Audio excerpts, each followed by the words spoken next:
안녕하세요, 구독자 여러분. 구독과 좋아요는 채널 운영에 큰 힘이 됩니다. 안녕하세요. 저는 경기도 김포에 거주하는 초등학생 자매를 둔 평범한 40대 여성입니다. 제가 이렇게 사연을 쓰게 된 이유는 얼마 전에 부부간의 이혼 문제를 다룬 프로그램을 보았기 때문이에요. 그날 소개된 사연은 형님 때문에 결혼 6년차 부부가 이혼 위기를 맞은 내용이었습니다.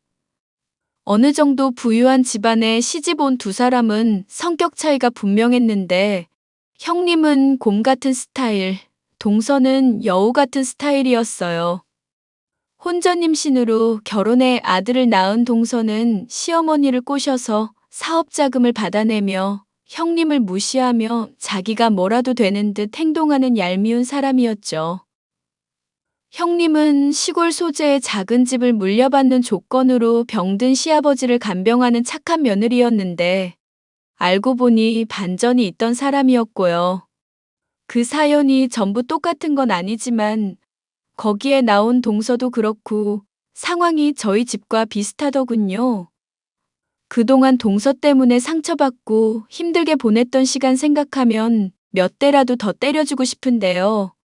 그땐 시어머니도 동서의 말에 속아 넘어가 저와 큰 갈등을 빚기도 하고 제가 정말 죽고 싶을 정도로 많이 힘들었거든요. 그래도 지금은 다행히 그동안 고생했던 거 다 보상받고 행복하게 살고 있습니다. 주제도 모르고 저 무시하다가 큰 코 다친 동서 이야기. 지금 바로 시작하겠습니다. 여보, 현만이가 결혼을 한다네? 뭐? 갑자기? 도련님 여자친구 만난다는 얘기 못 들었는데? 그게 같은 회사 동료가 소개해줬다나 봐. 만난 지 1년 조금 안 됐다고 하더라고. 나도 자세히는 모르겠어. 오, 그렇구나. 근데 잘 된 거 아니야? 어머님이 도련님 더 늦기 전에 장가 보내고 싶어 하셨잖아. 그러긴 했지. 아버지 상태 더 나빠지기 전에 좋은 혼처 찾아서 보내려고 했지. 근데 그 녀석이 다 거절하더니 갑자기 이렇게 결혼을 한다네? 잘 된 거지 뭐. 도련님이랑 마음 맞아서 행복하게 잘 살면 그만이야. 근데 재수 씨 될 사람이 임신을 했다나 봐. 그래서 엄마도 기쁘긴 한데 좀 얼떨떨하시기도 하고. 뭐? 임신까지? 완전 축하받을 일인데. 동서될 사람 되게 궁금하다. 같은 회사 사람이라는 것 말고는 나도 아는 게 없네. 그래도 당신 말동무할 친구 생겨서 좋겠다. 재수 씨랑 잘 지내봐. 알겠어. 어머님 심란하시겠다. 아버님 저녁 챙겨드릴 겸 어머님이랑 커피 한잔 해야겠네. 그래, 당신이 수고 좀 해줘. 나도 오늘 일찍 퇴근하고 갈게. 저는 대학 졸업하고 직장 생활하다 남편을 만나 평범한 연애 후 결혼을 한 케이스입니다. 집안 형편도 적당했고 남편이나 저나 성격이 원만한 탓에 서로 잘 맞춰가며 살아보자 하고 28살의 나이에 부부의 연을 맺었죠. 시댁은 조금 부유했어요. 건물도 여러 채 갖고 계시고 강화도 쪽에도 땅을 갖고 계신 걸로 알아요. 다만 시아버지가 몸이 조금 불편하셨습니다. 저희 부부가 결혼하고 얼마 뒤 교통사고가 났고 장애를 얻으셨거든요. 못 걸어 다니고 그러는 건 아니지만 누군가의 도움 없이는 많이 힘든 상태였고 돌봄이 많이 필요한 상태셨어요. 시어머니는 식당을 운영하고 계셨고 저에게 결혼 이후 시아버지의 케어를 부탁하셨습니다. 무언가 대가를 바란 건 아니지만 시어머니는 그냥 넘어갈 순 없다며 당시 김포에 있던 작은 주택 하나를 미리 증여해 주셨죠. 그때가 벌써 15년 전이네요. 지금 김포는 한강 신도시라 불리며 수많은 아파트들이 들어서도록 많이 개발이 된 상태입니다. 당시만 해도 정말 허허벌판이라는 말이 어울릴 정도로 산과 들판, 허름한 주택들이 즐비한 곳이었죠. 사람들은 그딴 시골집 하나 물려받으려고 시아버지 수발을 드냐며 저를 나무랐지만 저는 그걸 당연하게 생각했어요.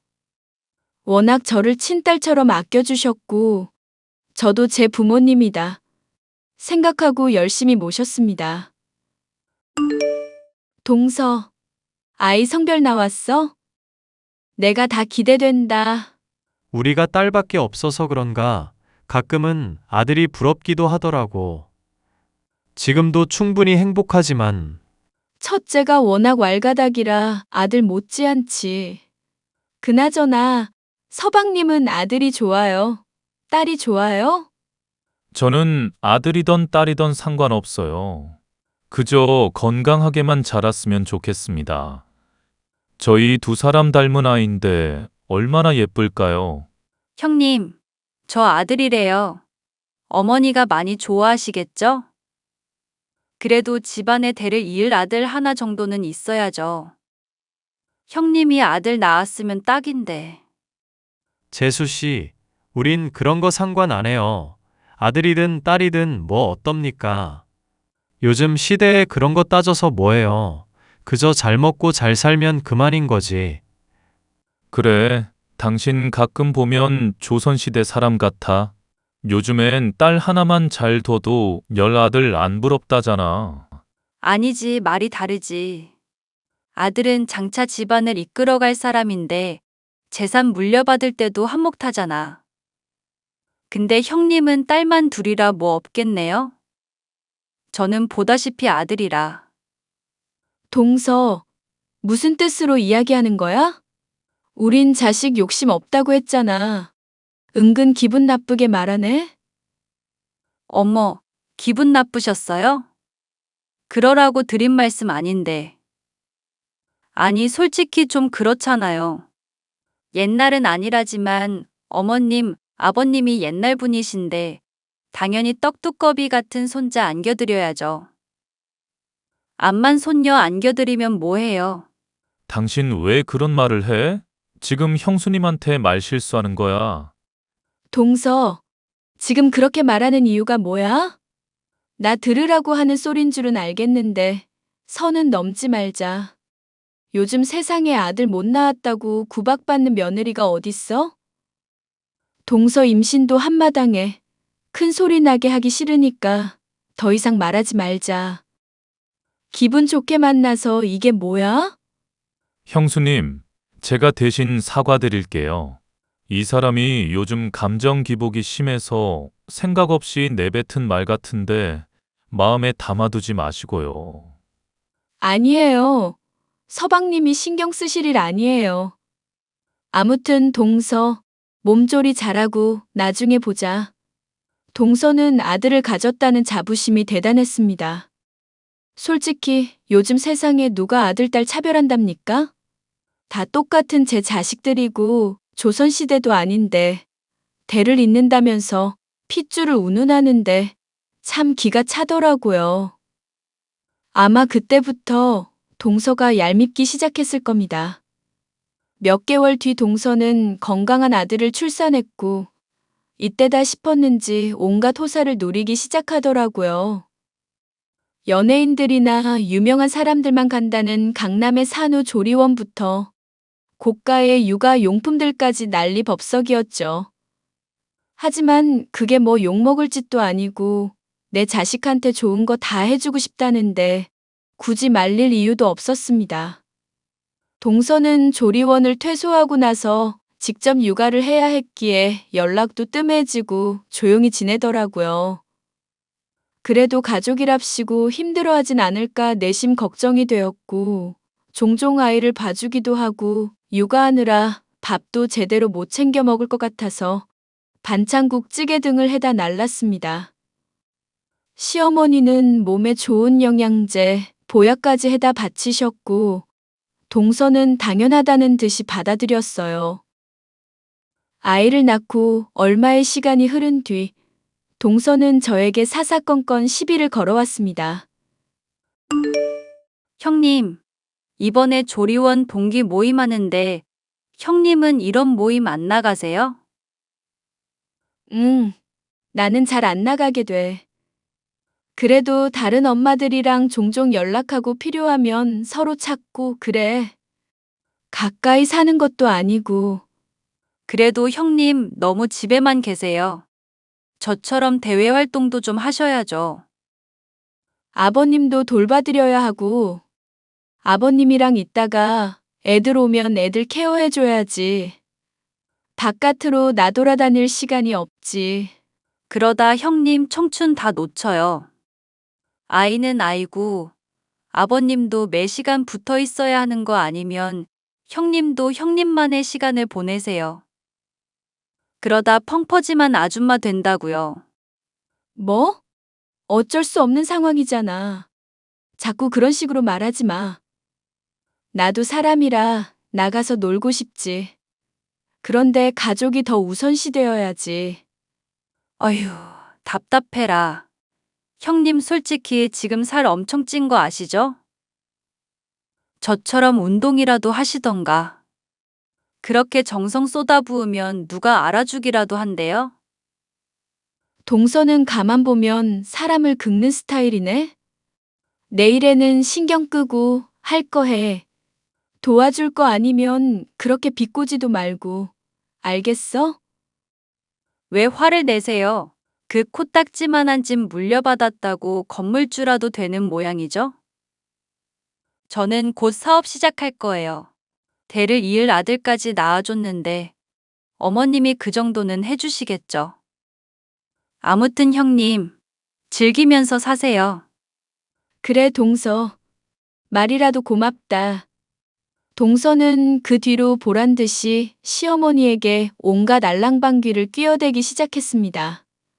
자신만의 사업을 하고 싶다며 매일같이 시어머니 옆에 찰싹 붙어서는 온갖 연기를 하기 시작했어요. 멀쩡하게 회사 잘 다니다가 휴직해놓고서는 갑자기 사업을 한답시고 저 난린데 꼴도 보기 싫더군요.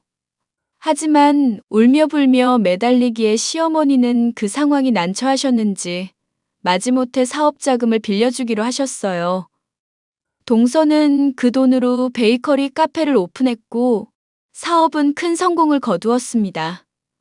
당시 흔하지 않던 카페 스타일이고 인터넷도 점점 발전해서 홍보가 되니 많은 사람들이 찾아오더라고요. 그 와중에도 저는 시아버지 간병하랴, 두 딸들 보살피랴 정신이 없었습니다. 그러다 얼마 뒤 동서는 카페 일이 바빠졌다며 저보고 아이를 맡아달라고 하더군요. 솔직히 어이없었지만 매달 200만 원씩 월급 개념으로 준다길래 군말 없이 봐주기로 했어요. 돈에 눈먼 속물 같아 보이지만 집에서 제 할 일 하며 200만 원 버는데 어디 쉬운 일인가요? 그렇게 모든 가족들이 각자의 위치에서 최선을 다하며 살아갔습니다. 아, 형님 너무 힘들어요. 저 둘째 생기고 나서 일은 계속하고 싶지. 그래서 카페 나오는데 너무 힘드네요. 이참에 직원 한 명 더 고용하고 동서 조금 편하게 일하면 어때? 몸도 무거운 사람이 그렇게 무리하다가 큰일 나. 정 안 되겠다 싶으면 점심시간에라도 내가 도와줄까? 아, 형님이 뭘 안다고 그러세요? 카페 일해보신 적도 없는 분이. 제가 알아서 할 수 있으니까 신경 쓰지 마세요. 동서, 둘째 가지고 사업도 하랴 힘든 건 알겠지만 왜 항상 그렇게 날이 서 있어? 내가 이상한 말 한 것도 아니고. 죄송해요. 요즘 사업이 잘 안 되다 보니까 제가 너무 예민했네요. 그나저나 둘째 태어나면 둘째도 형님이 봐주실 거죠? 어차피 집에만 계시니까. 뭐, 그건 나도 장담 못하지. 우리 애들까지 하면 4명인데? 더군다나 아버님까지 모시는데 상황이 될지 안 될지 모르겠네. 그래서 안 해주신다는 거예요? 저는 아들을 둘씩이나 낳는데 딸 둘인 형님이 그 정도는 해주셔야죠. 아무것도 안 하시는 분이 염치가 없으시네. 뭐라고? 동서 지금 말 다 했어? 아니, 제가 틀린 말 한 것도 아니잖아요. 기분 나쁘셔도 받아들일 건 받아들여야죠. 나도 사람이야. 나는 안 힘든 줄 알아? 하루 종일 아이들 뒤치다꺼리에 아버님 수발까지 드는데 동서는 나한테 고맙다는 말 한마디도 안 하고 어쩜 그렇게 당연하게 생각해? 아니, 그럼 어머님한테 맡겨요? 저는 사업하는 사람이잖아요. 큰일 하는 사람 배려해줘야지. 가족끼리 그런 것도 못해요? 어이가 없네. 나한테 당연하다는 듯이 그러지 마. 나 더 이상은 못 참아. 앞으로 동서 애들은 동서가 봐. 시간이 갈수록 동서는 점점 더 뻔뻔하게 굴었습니다. 둘째를 임신한 동서는 더욱더 기세등등해서 날뛰기 시작했어요. 시어머니도 처음엔 별 생각 없어 보이셨는데 동서가 하도 옆에서 아들 하며 치켜 세우니까 어느샌가 저한테 싫은 소리도 하셨고요. 온전히 그 스트레스는 저의 몫이었습니다. 그런데 동서가 운영하던 카페가 경제적인 이유로 폐업 수순을 벌게 되었어요. 호기롭게 도전한 사업은 몇 년이 채 되지 않아 망하고 말았죠. 하지만 동서는 어떻게든 다른 사업을 하고 싶어 하는 눈치였습니다. 결국 대출까지 받아 새로운 사업을 시작했고 보기 좋게 쫄딱 망해버렸어요. 넉살 좋던 시어머니도 그런 동서를 조금씩 나몰라라 하기 시작했고 동서는 다른 방식으로 스트레스를 풀기 시작했습니다. 시어머니가 필요할 때 쓰라며 넘겨주신 카드가 있거든요. 그 카드의 존재를 알게 된 동서가 종종 그 카드에 손을 대기 시작한 겁니다.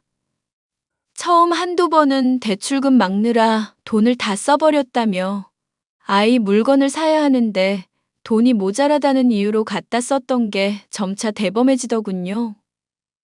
자신의 명품백, 옷, 외식 등등 아예 자기 카드로 인식을 했는지 마구 써대기 시작했어요. 그러면서 시어머니나 다른 가족들이 있을 땐 저를 도와 열심히 시아버지 간병을 하는 척을 하기도 했고요. 카드값이 많이 나와도 여러 사람이 쓰는 카드니 그러려니 하셨거든요. 아, 형님. 도대체 이런 걸 어떻게 하셨어요? 아버님 소변통 냄새가 너무 심하잖아요. 동서, 지금까지 잘 해왔잖아. 어머님한테 나랑 같이 아버님 간병하고 집안일 돕겠다며 나중에 사업 자금 대주신다고. 동서도 동의한 거 아니야? 아, 그렇죠. 근데 너무 비위 상하잖아요. 참나. 동서가 하기로 한 거면 그냥 군말 없이 해. 나는 이걸 몇 년이나 했는데 그래도 남도 아니도 아버님인데. 너무 그렇게 말하지 마. 형님은 비위도 좋으시네요. 이런 구린내 나는 걸 어떻게 참으세요? 아니, 간병인 쓰면 되는 거 가지고 왜 굳이 사서 고생하시냐고요. 남의 손에 맡기는 것도 그렇고 처음부터 내가 해오던 거니까. 동서 그렇게 불만만 말할 거면 그냥 아무것도 하지 마. 듣는 내가 다 짜증나잖아. 답답한 건 저거든요. 제가 왜 이런 개고생을 하는데. 동서가 무슨 고생을 해? 내가 다 하잖아. 옆에서 떠들기나 하고. 솔직히 하는 게 뭐가 있어? 아버님 기저귀를 갈아드리기를 해. 뭐를 해? 아니, 그걸 제가 왜 해요? 웃긴다. 동서 이러는 거 어머님도 아셔? 서방님이나 다른 가족들 아냐고. 내가 말을 안 해서 그렇지. 동서는 차라리 없는 게 나은 것 같아. 이런 식으로 사람 갈구지 말고 그냥 하기 싫으면 하기 싫다고 해. 그럼 형님이 사업자금 보태줄 거예요? 그런 거 아니면 이래라 저래라 하지 마요. 저 이런 거 할 위인 아니거든요. 사업해서 성공해도 모자란데 형님이랑 애초에 급이 다른 사람이라고요. 아들도 둘씩이나 낳았는데 형님은 그런 거 모르잖아요. 자꾸 아들 아들 하는데 그만 좀 해. 동서 무슨 조선시대에서 태어났어? 어머님, 아버님도 뭐라 안 하시는데 동서가 뭔데 자꾸 이래라 저래라야? 동서는 동서 할 일이나 제대로 해. 동서는 시어머니가 보태주신다는 사업 자금을 받아내기 위해 이래저래 다른 식구들의 눈치를 보며 온갖 여우짓을 하기 시작했어요. 시아버님의 간병을 돕는다고는 했지만 막상 하는 건 하나도 없었습니다. 늘 제가 다 했고 시어머니나 다른 가족이 물어보면 마치 자신이 한 것처럼 아양을 떨어댔거든요. 워낙 여우짓을 잘했던 사람이라 가족들은 정말 동서가 그런 줄 알고 있었고요. 그런 동서는 기세등등해서 점점 더 저를 무시하는 발언을 많이 했습니다. 일찍이 남편이나 시동생에게 말해서 싹을 잘라버릴 수도 있었지만 가족 간의 불화를 일부러 만들기는 싫었어요. 애써 꾹 참고 견디는데 그동안의 서름이 북받치게 된 계기가 있습니다. 바로 오랜 투병 생활 끝에 시아버지가 돌아가셨거든요. 무거운 마음으로 장례를 치렀고 시어머니는 모든 걸 다 정리하고 고향 땅으로 내려가신다고 했습니다. 당연히 재산 이야기를 안 할래야 안 할 수 없었어요. 동서는 많은 재산을 물려받을 줄 알았는지 들떠 있었습니다. 그런데 동서에게 들어간 사업 자금만 10억 정도라 시어머니는 생각이 좀 다르신 것 같았어요. 저야 진작에 물려받은 작은 집이 있고 남은 돈은 시어머니가 어떻게 하시던 당연히 그 뜻에 따라야 한다고 생각했죠. 동서는 이때다 싶어 시어머니에게 또 다시 사업 자금을 요구했고 시어머니는 단번에 거절하셨습니다. 동서는 큰 충격에 빠졌고 그 뒤로 조금씩 엇나가기 시작했어요. 시동생이 이직을 준비한답시고 집에 있는데 가족들은 나 몰라라 하고 밖으로 나돌아다니는 시간이 많아졌습니다. 좀 과하다 싶을 정도로 잦은 외박에 외출에 매일 술까지 마시며 방탕한 생활을 이어나갔죠. 서방님, 이직 준비 잘 돼가요? 생각보다 많이 힘들죠? 네, 솔직히 경력직이라 잘 될 줄 알았는데 나이가 있어서 그런지 잘 안 되네요. 이럴 줄 알았으면 그냥 그 회사 다닐 걸 그랬어요. 에이, 힘내세요. 아직 서방님의 진가를 몰라서 그래요. 꼭 회사 아니더라도 할 수 있는 일은 많으니까 너무 걱정하지 마세요. 그렇게 말씀해 주셔서 감사해요, 형수님. 요즘 취업난이라는데. 하하. 밥은 잘 챙겨 먹는 거죠? 뭐, 그렇죠. 주로 사 먹거나 제가 해요. 동서가 안 하고? 동서는 뭐 하는데요? 그 사람 요즘 얼굴 보기가 힘드네요. 제가 집에 있으니 망정이지 아침부터 저녁까지 어딜 그렇게 싸돌아다니는지. 애들 케어도 제가 하고 집안일도 제가 하고. 뭐라고요? 아니, 왜 서방님이 다 해요? 동서 정말 아무것도 안 해요? 그렇죠 뭐. 그냥 제가 하는 게 마음 편해요. 형수님 너무 신경 쓰지 마세요. 아니, 어떻게 신경을 안 써요? 밥도 제대로 못 먹고 고생이란 고생은 다 한다는데. 참나 어이가 없어서. 내가 지금 당장이라도 동서한테 한마디 해줘요? 아, 그러지 마요, 형수님. 제가 알아서 할게요. 괜히 큰 소리 나는 것도 싫고. 저희 부부 문제니까 알아서 할게요. 참아요, 참아. 휴, 서방님이 그러시다면 제가 뭐라 할 수 있는 건 아니니까. 아무튼 너무 힘들면 말해요. 알겠어요. 고마워요. 아, 그리고 금요일쯤 어머님이 김장하신다고 했는데 아마 그날 잠깐 들릴 것 같아요. 김치랑 반찬이랑 전해주러. 그날은 아마 집사람이 있을 거예요. 제가 미리 말해 놓을게요. 그렇게 저는 사전에 말한 날 시어머니의 심부름으로 시동생 집에 반찬을 전해줄 일이 있어 가게 되었습니다. 현관문이 열려 있길래 조심스레 들어갔죠. 그런데 집안에서 들려오는 소리에 저는 그 자리에 멈춰 있을 수밖에 없었습니다. 동서가 누군가와 통화를 하고 있는데 그 내용이 좀 충격적이었거든요. 자기야라고 말하길래 처음엔 시동생인 줄 알았는데 그게 아니었습니다. 제가 온 줄도 모르고 스피커폰으로 통화를 하는데 혹시 몰라 대화를 녹음하기 시작했어요. 자기야, 내가 우리 시어머니 잘 꼬드기고 있거든. 돈 금방 받아낼 테니까. 그걸로 새 출발하자. 그나저나 지난번에 말한 사업은 확실한 거지? 지난번처럼 망하면 안 돼. 그럼 정말 자금줄 없어진단 말이야. 내가 얼마나 공들이고 있는 줄 알아? 아무튼 조금만 기다려. 사랑해. 이런 대화를 나누는데 딱 듣고 나서 아, 바람을 피우고 있구나 싶더라고요. 저는 아무렇지 않게 초인종을 누르고 문이 열려있네 하며 집 안으로 들어갔습니다. 반찬만 전해주고는 얼른 집으로 와버렸어요. 좀 더 상황을 두고 보고 시동생과 남편에게 알려주기로 결심했습니다. 며칠 뒤 동서가 웬일로 저희 집에 왔더라고요. 가져갔던 카드를 다시 가져다 준다는 핑계로 말입니다. 또 별것도 아닌 말로 제 속을 긁어놓을 게 뻔했지만 어떻게 하나 두고 보기로 했어요. 형님, 저 육아 때문에 너무 스트레스 받아요. 식탁 위에 있는 카드 써도 되죠? 동서가 스트레스 받을 일이 뭐가 있어? 애는 서방님이 봐주시지. 동서 맨날 놀러 다니잖아.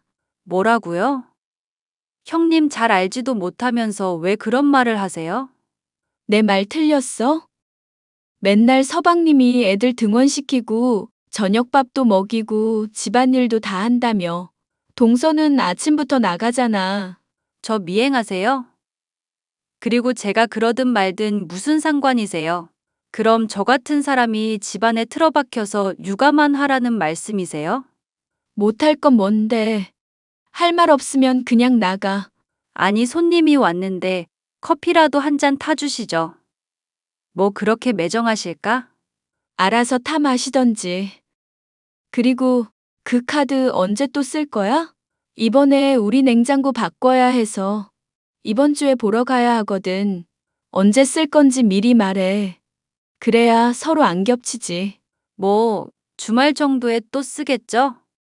제가 알아서 할 테니까 신경 끄세요. 그래.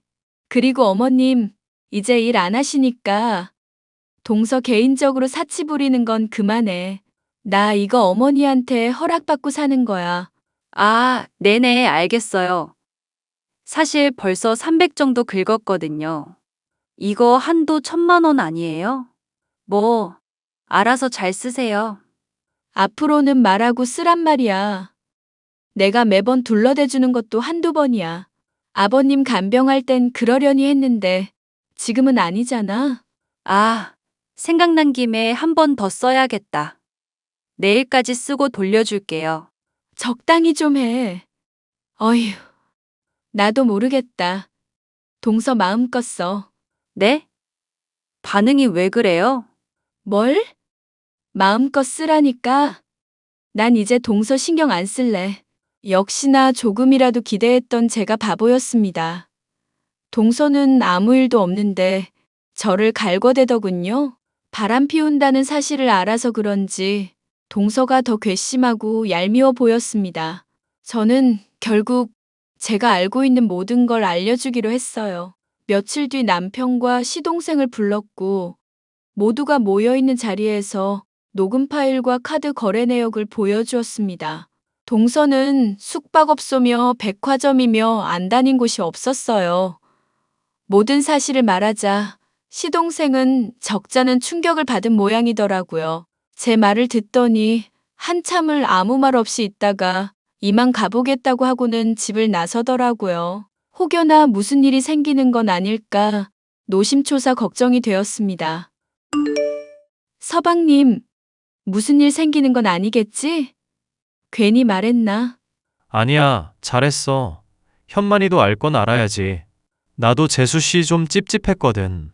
당신은 왜? 아니, 나 얼마 전에 회식했잖아. 근데 거기 근처에 모텔촌 있거든? 거기서 재수 씨랑 똑같이 생긴 사람이 A 모텔 들어가는 거 봤어. 그냥 동서랑 닮은 사람 아니야? 아니야. 예전에 현만이가 재수 씨 준다고 사왔던 그 한정판 가방 있잖아. 그걸 메고 있더라니까. 그거 국내에 몇 개 없다며. 그렇지. 생각해봐. 재수 씨 닮은 사람인데 그 가방 들고 있는 여자. 뭐가 수상하지 않아? 딱 봐도 재수 씨 아닐까?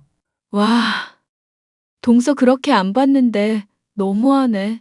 아무튼 나도 많이 고민했는데 잘 해결됐으면 좋겠다. 나 할 말 정말 많거든. 당신 고생한 거 잘 알지? 일단 상황 좀 지켜보자. 야, 너 무슨 말을 어떻게 한 거야? 현만 씨가 나한테 이혼하자는데 너 정말 미친 거 아니야? 뭐? 미쳤냐고? 미친 건 너겠지. 왜? 이혼한다니까 그건 쫄리냐? 차라리 잘 된 거 아니야? 동서가 물고 빨고 하는 그 남자랑 잘 살아봐. 와, 너 이거 고소할 거야. 명예훼손이라고. 내가 바람 피웠다는 증거 있어? 내가 동선의 집 반찬 갖다 주러 간 날 통화한 거 내가 녹음 다 했거든? 그리고 어머니 카드로 모텔도 가고 아주 생쇼를 했더라? 아니, 어이가 없네. 형님, 저한테 왜 이러세요? 이미 끝난 사이에 무슨 형님이야. 야, 이년아. 더 이상 우리 집에 분란 일으키지 말고 그냥 조용히 꺼져. 야, 네가 어떻게 나한테 이래? 마음껏 짓거려라. 착한 우리 서방님이 지금까지 참고 산 것도 용한 거야. 너 험한 꼴 보기 전에 그냥 꺼져. 그냥은 못 떠나지. 물려받을 재산이 있는데. 그거 내가 어떻게든 못 받게 해줄게. 넌 위자료 한 푼 못 받고 떠날 줄 알아. 한 달 정도의 시간이 흐르고 시동생 부부는 이혼을 했습니다. 난리 칠 줄 알았던 동서가 의외로 순순히 이혼 도장을 찍더라고요. 당연히 위자료 한 푼 못 받고 떠나게 되었습니다. 물론 얌전히 떠나진 않았어요. 술을 잔뜩 마시고 저희 집에 찾아와 난동을 피웠거든요. 저 때문에 자기 인생이 망했다며 신세 한탄을 하는데 남편과 저는 가차없이 동서를 내쫓아 버렸습니다. 그리고 그 무렵 저에게 반가운 소식이 들려왔어요. 시부모님께 미리 물려받은 작은 집이 재개발이 된다는 소식이었죠. 김포가 대대적인 신도시로 발돋움하면서 제 소유 집터도 재개발 대상이 되었고 지하철까지 들어온다는 소식에 엄청난 보상금을 받게 되었습니다. 하루아침에 50억이 넘는 자산가가 되어버렸어요. 남편과 시어머니는 그동안 고생했다며 마땅한 대가라고 하더군요. 저는 그 돈으로 김포 지역에 아파트를 사 이사를 했습니다. 시어머니를 모시고 살 생각이었지만 끝까지 고향에서 사시겠다며 고집을 부리시는 통에 대신 집을 한 채 지어드렸습니다. 그렇게 한바탕 폭풍이 몰아치고 저희 집엔 평화로움만 깃들게 되었어요. 그 뒤로 10년 정도가 지난 오늘 저는 여전히 행복함에 만족하며 잘 살고 있습니다. 동서는 시동생과 이혼한 뒤 그 남자와 살림을 차렸지만 얼마 가지 못하고 헤어졌다고 들었습니다. 그러고는 별다른 소식이 들려오질 않네요. 시어머니는 작년에 지병으로 세상을 떠나셨어요. 모처럼 사연을 이야기하면서 시어머니 생각도 많이 나네요. 아무튼 제 이야기는 여기까지입니다. 잘 들으셨나요? 재미있게 들으셨다면 좋아요와 응원의 댓글 부탁드릴게요.